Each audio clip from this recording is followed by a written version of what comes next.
माहौल भी भारतीय जनता पार्टी के पक्ष में बनने लग रहा है और तीसरी बार हमारे मुख्यमंत्री नायब सैनी जी मुख्यमंत्री होंगे। आप देख रहे हैं हरियाणा स्पेस में हूँ आपके साथ अरुण दुनी सोक्तम गोहाना हल्के मौजूद और हमारे साथ भारतीय जनता पार्टी के जिला उपाध्यक्ष नरेंद्र गहलोत मौजूद हैं, तो बातचीत कर लेते हैं। गहलोत साहब, बीजेपी नेताओं द्वारा दावा किया जा रहा है कि तीसरी बार फिर हरियाणा में बीजेपी की सरकार होगी, नायब सैनी दूसरी बार मुख्यमंत्री बनेंगे, कैसे किस तरह संभव लग रहा है? सबसे पहले तो आपके हरियाणा स्पेस के दर्शकों को नमस्कार।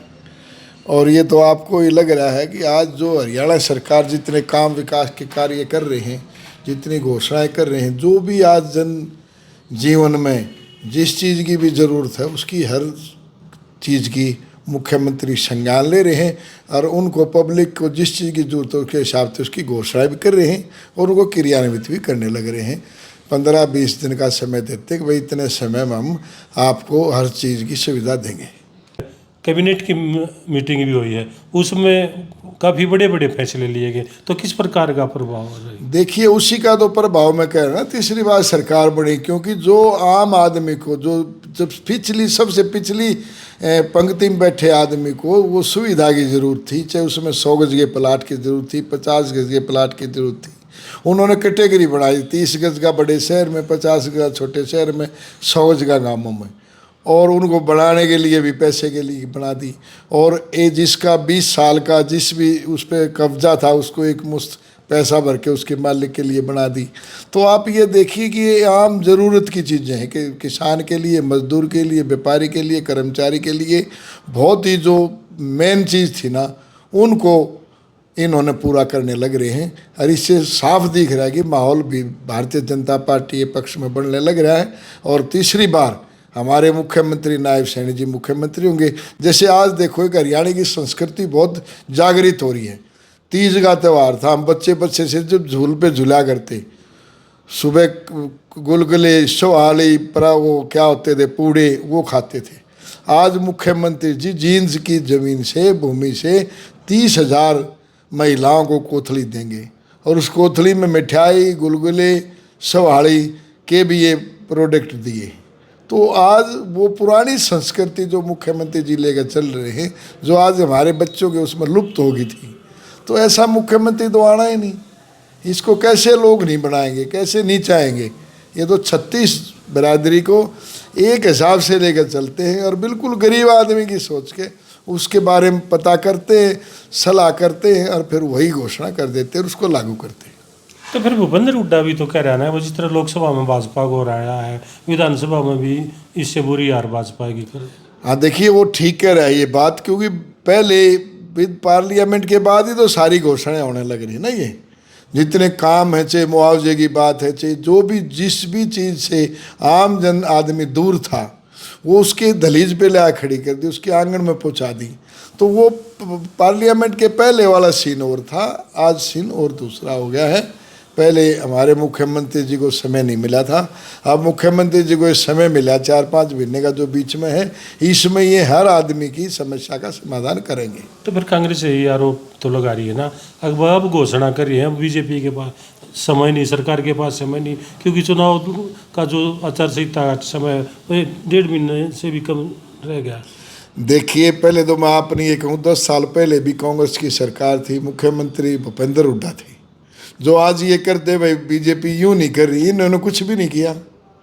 और जो आज बीजेपी कह रही है ग्राउंड की चीज़, इन्होंने तो कहना है भाई लास्ट में ये कर तो रहे हैं, लास्ट क्या है? फिर लागू कैसे करेंगे? समय हो गया, लागू होने लग रहे हैं, लागू साथ के साथ लागू हो गए हैं, नोटिफिकेशन हो गई है।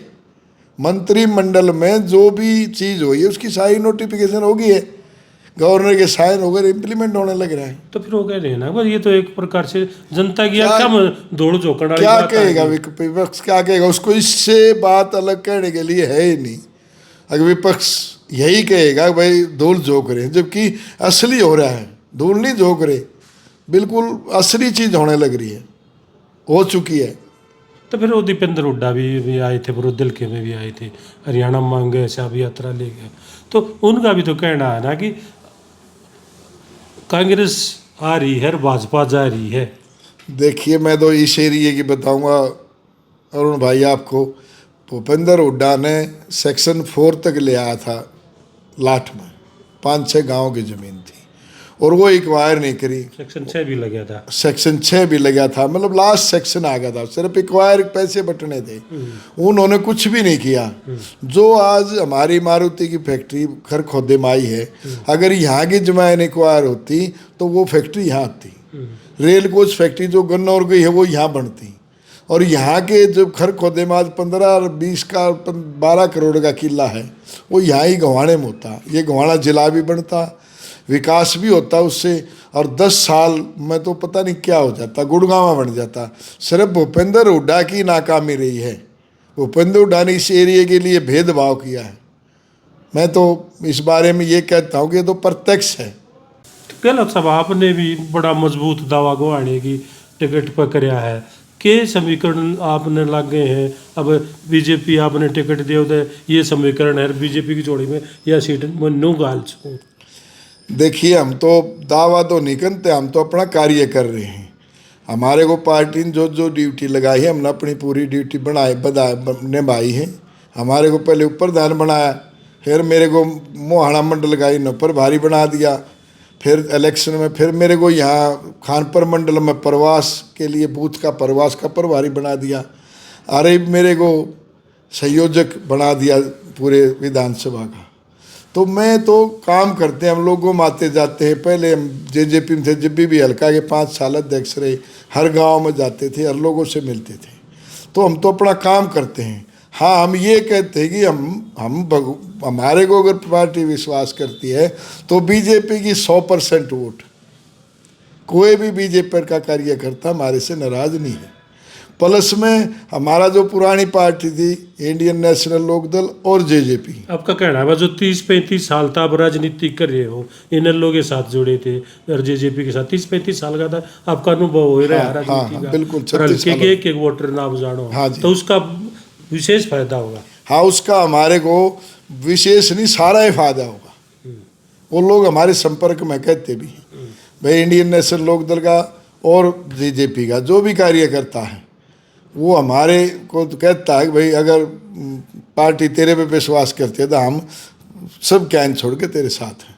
तो ये मेरा भारतीय जनता पार्टी से अलग भी हमारा जो ये लोगों का आशीर्वाद है, वहाँ हम रहे हैं, वहाँ प्यार प्रेम है, ये मिल सकता है। गहलोत साहब, हम तक कई इलेक्शन आते देखने लग रहे हैं, गुआने शहर की बात कर ले, और पर लाठ जोड़ी तो पार्टी हारनी शुरू हुआ है। लाठ जोड़ी थी तो बीजेपी जीतते है, पर जब तक यह लाठ जोड़ी शुरू हुआ है काउंटिंग में, उसके बाद हारती जा आखिर में हार गया है। हाँ, ठीक कह रहे हो आप, कैंडिडेट के हिसाब से होता है। हमारे पर तो वो भी लागू नहीं होता। मेरा तो गांव गुणा गांव है, मेरे तो गांव के बीच, मेरे तो हल्के के बीच का गांव है। हमने अपनी पूरी शिक्षा दीक्षा सोनीपत से ली है। मैं 2000 से पहले सोनीपत में रहा, हम वहाँ पढ़े भी हैं, हमारे बिजनेस भी वहीं हुए हैं, हमने खेती बाड़ी भी की है, वहीं से की है। कि मैं मोहाना स्कूल में 30 साल से लगातार पदाधिकारी हूँ, को कार्य कन्या वरिष्ठ माध्यमिक विद्यालय। हमारे वहाँ के 25 गाँव के बच्चे आते हैं, लगभग 1700-1800 2000 की स्ट्रेंथ तक होती है बच्चों की। तो हमारे को वो सारा सर्कल भी हमारा ज़्यादा फायदा करता है। और उधर के ही हम हैं, यहाँ 20 साल से रह रहे हैं, 25 साल से उधर पूरे टाइम से उधर रहे थे, और हमारा लगातार आना जाना भी रहा, तो उसका हमारे को लाभ मिल सकता है। तो आप जो कह रहे हो, आपका जो गांव बीच में जो नए गांव जुड़ रहे हैं, जरा भाजपा आ रहे हैं, तो उड़े भी आप अच्छी खासी पार्टी के साथ लोग जुड़ उड़े को मेरे को बहुत ज़्यादा फायदा मिल सके, बहुत ज़्यादा, क्यों हमारे क्लास फेलो भी वहाँ पे, कॉलेज के फेलो भी हमारे को, फिर हम वहाँ सोनीपत में आए गए हैं, सोनीपत में रहे हैं, तो हमारा घर सोनीपत में भी है। तो हमारे वहाँ इधर जो ये छोटराम चौक थे, इधर तो सारी ये वोट गामा की हैं, जो गामा वोट है लोग वहाँ रह रहे हैं, 23 सेक्टर में भी समझो, और ये पूरी कॉलोनी इंडियन कॉलोनी हो गया, छोटराम चौक हो गया, ये तो ये पूरे लोग वहाँ रहते रहो। हमारा वहाँ पे अच्छा खासा प्रभाव है, परिवार की तरफ से भी, गांव की तरफ से भी। और हमारे बुजुर्ग थे, जो हमारे दादा जो पिताजी थे, उनका गांव गुआंढ में अच्छा प्रभाव था, उस हिसाब से भी हम वहाँ पे ठीक रहेंगे।